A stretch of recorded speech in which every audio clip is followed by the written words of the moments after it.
You are a Russian serviceman positioned on the front line when the command finally comes through. It is time to move. You are being sent into lethal corridors designed to avoid drone detection, attempting to slip into Ukrainian positions. Your task will be to hold your ground there, waiting, hoping reinforcements arrive, before you are either discovered or eliminated. You already understand the odds. Survival is unlikely. As you step into the kill zone, the scale of danger becomes immediately clear. Before you can even orient yourself, a drone drops in. The moment is over almost instantly. Your time there is no longer than a short television episode. And this is not an isolated case. This reflects the current condition of the Russian military. Enlist, sign a contract, undergo roughly 10 days of preparation, and then you are thrown into combat that may last around 20 minutes before death. This is how the invasion of Ukraine is being described in blunt terms. Leadership continues recruiting replacements, even as losses mount. Russian pro-war military bloggers have begun exposing the situation, expressing anger at what they see as a massive waste of lives under the current strategy. A report dated June 29th from Kiev Post notes that these bloggers claim frontline troops often survive only about as long as a typical sitcom episode. They directly blame Putin for this outcome. One widely shared post inside Russia claims the average survival window for an assault soldier at the front ranges between 20 and 35 minutes. This alone highlights how desperate the situation has become for Moscow's ground forces. But the issue is not only how quickly soldiers are dying, it is also how few enemy losses are being achieved in return. From Putin's perspective, this imbalance is critical. The New York Post reports a ratio of 8 Russian casualties for every 1 Ukrainian casualty. Even though Russia has a larger population, roughly 4 times that of Ukraine, that advantage is meaningless under such losses. A population advantage does not compensate for losses at this scale. Eventually, it undermines the ability to continue offensive operations that depend on constant manpower replacement. Frustration is spreading among troops and commentators. Internal criticism is becoming more visible, including from former soldier and blogger Alexander Lunin. In early June, he demanded direct engagement with Putin, accusing commanders of sending troops into what he called suicide missions and punishing those who refuse orders. He warned that continued abuse could eventually lead to the army turning against the Kremlin. Authorities responded by detaining him after his public statements. However, removing critics does not change conditions on the battlefield. Soldiers continue being sent into high-risk zones where survival is measured in minutes, not hours.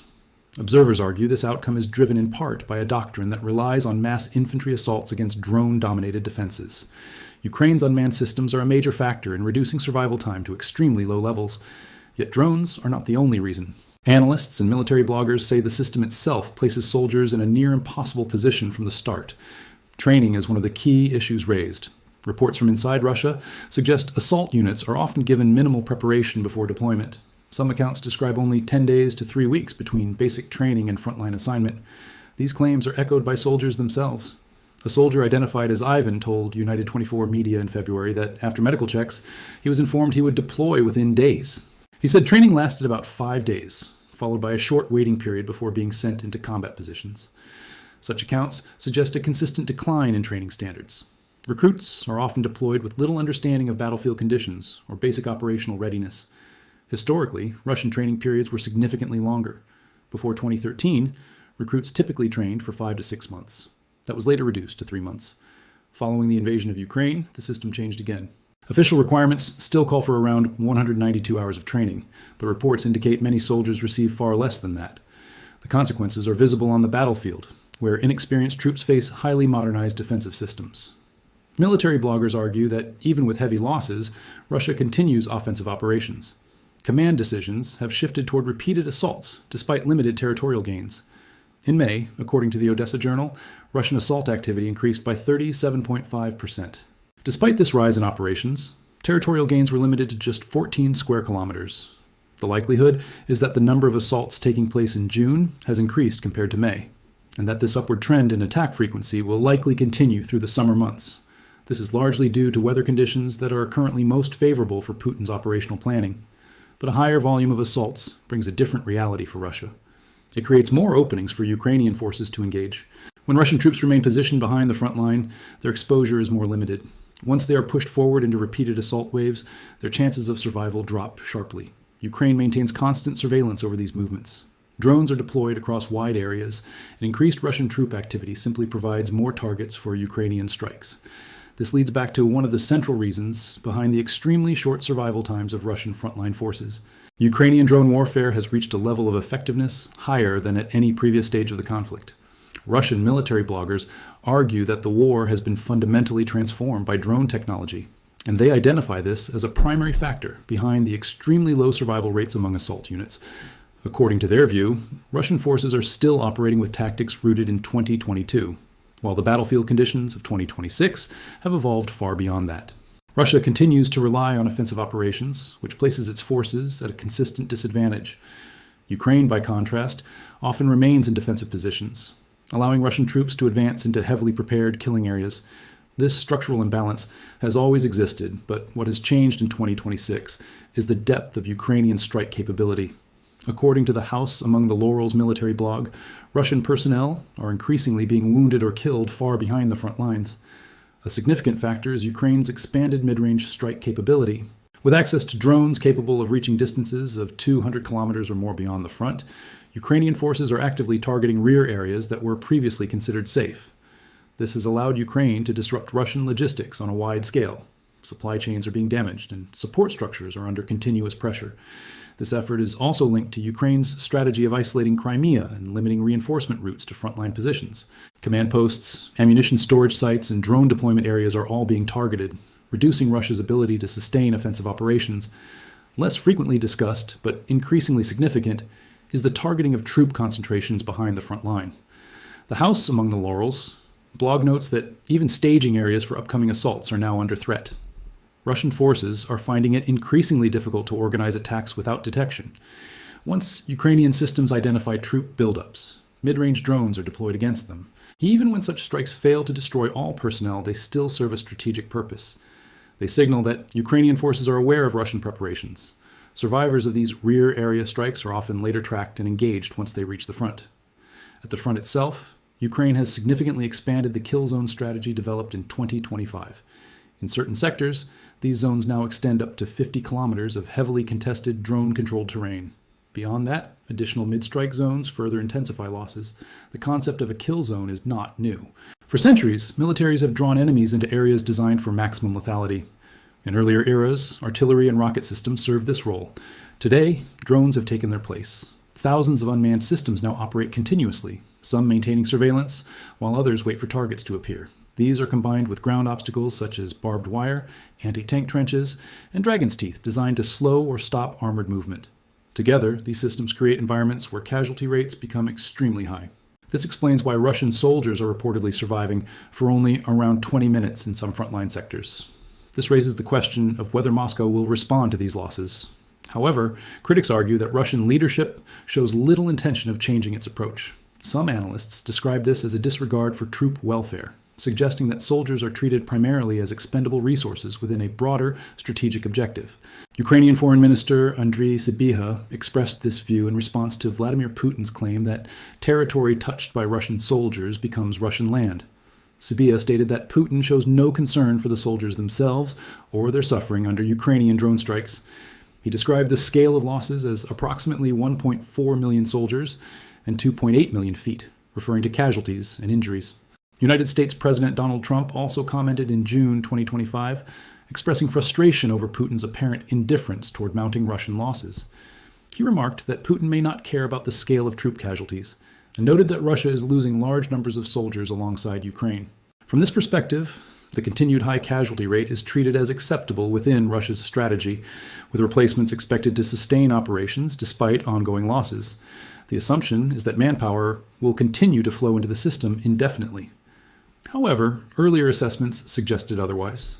The idea of an uninterrupted supply of personnel does not hold under sustained casualty conditions of this scale. This growing strain is beginning to affect Russia's ability to maintain its operational tempo, especially as casualty rates and the short lifespan of frontline soldiers continue to accumulate pressure on the system. On the manpower issue, Russian military bloggers are already warning that the current situation cannot continue, especially because Russia is gaining almost no meaningful territory from what they call their 20-minute soldiers. One Telegram channel, Notes of a Veteran, states that in autumn there will either be peace or mobilization. The same blogger also advises men of conscription age to prepare an emergency backpack as a way to stay off the radar of the Kremlin. At the same time, Russia's volunteer recruitment is weakening to the point where continued reliance on rapid replacement of short-lived frontline troops is becoming harder to sustain. Even with large financial incentives, recruitment is falling. Russia has offered signing bonuses reaching $80,000, along with debt relief up to $140,000, but it is still falling behind its recruitment levels from 2025. According to CNN, Russian recruitment dropped by 20% in the first quarter of 2026 compared to the previous year. United 24 Media reports an even sharper decline in contract soldier recruitment. It notes that Russia deployed 1,708 contract soldiers to the front in April, followed by 1,378 in May. In both cases, this is roughly 1,000 fewer than the same months in 2025, and the downward trend continued into June. This follows an earlier drop, where recruitment in the final quarter of 2025 was already down by one-third compared to the same period in 2024. Despite high financial incentives, recruitment pressure is increasing rather than easing.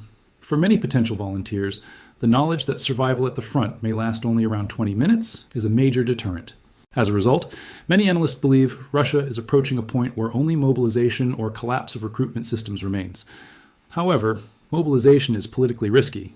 Russia's partial mobilization in September 2022 triggered a major reaction, with Reuters reporting that 261,000 men left the country entirely. A nationwide mobilization would likely produce an even larger outflow. It would also intensify public anger, especially in 2026, after years of extended conflict that was originally expected to end far sooner. Even if mobilization were implemented, the Institute for the Study of War, or ISW, argues it would not fundamentally change battlefield conditions. Whether full mobilization or a quieter version is used, it would not resolve Ukraine's drone dominance or Russia's logistical weaknesses. As ISW states, the Kremlin continues to rely on numerical superiority as its main advantage, but Ukraine's tactical drone superiority across the battlefield, along with its mid-range strike campaign, has effectively neutralized that advantage for now. More troops would simply mean more targets. Under mobilization conditions, survival times could fall even below 20 minutes on the front lines. From this perspective, mobilization would not solve Russia's operational challenges. It would likely increase political instability while also raising casualty levels. Another major issue lies in training and battlefield learning. Russian forces receive only limited preparation before deployment, and some reports indicate around 17 hours of basic military training in high school under new regulations. Beyond that, most learning is expected to happen after arrival at the front. However, frontline conditions do not support structured learning. Commanders are often described as directing soldiers toward positions with little instruction beyond immediate assault orders. With frontline survival averaging around 20 minutes, most soldiers do not survive long enough to pass on experience. This creates a collapse in battlefield knowledge transfer. As a result, the Russian military is facing what analysts describe as a complete loss of accumulated frontline experience. Skilled personnel are lost at the same rate as inexperienced recruits. This contributes to a broader structural decline. According to RBC Ukraine in a March report, Western analysts assess that the Russian military has entered a degradation phase that cannot be offset, even by increased production of missiles and drones. The problems extend beyond manpower. There is also a shortage of junior officers, as many who might have advanced through the ranks are killed early in combat. In addition, Russia faces equipment limitations, including outdated armor and a technological gap that reduces its ability to protect deployed troops effectively. All of these factors combine into a compounding cycle of weakening capability. For Russia, the current 20-minute survival window may represent a best-case scenario compared to what could follow. Ukraine, meanwhile, shows no sign of slowing its military development. U.S. Secretary of State Marco Rubio stated in May that Ukraine now possesses Europe's strongest army. Ukraine is also expanding its drone production capacity, with plans to produce 7 million drones in 2026, while continuing to increase output beyond that. Each passing week further strains Russia's military capacity. It loses weapons, it loses experienced personnel, and it loses operational cohesion. Without mobilization, some military bloggers suggest the conditions could eventually lead toward internal collapse scenarios. With mobilization, however, Russia risks significant domestic instability. In the end, the short survival time of Russian frontline soldiers reflects the effectiveness of Ukraine's defensive and strike systems in disrupting offensive operations. For 18 months, Russia maintained steady offensive pressure, gradually advancing. That pattern has now shifted. Ukraine currently holds the operational momentum, and the reasons behind that shift, along with its impact on Russia's frontline situation, are part of a broader ongoing transformation in the conflict. The situation continues to evolve, and further developments are expected in the weeks ahead. Please leave your thoughts about this content in the comments below. Thanks for watching. See you in the next one.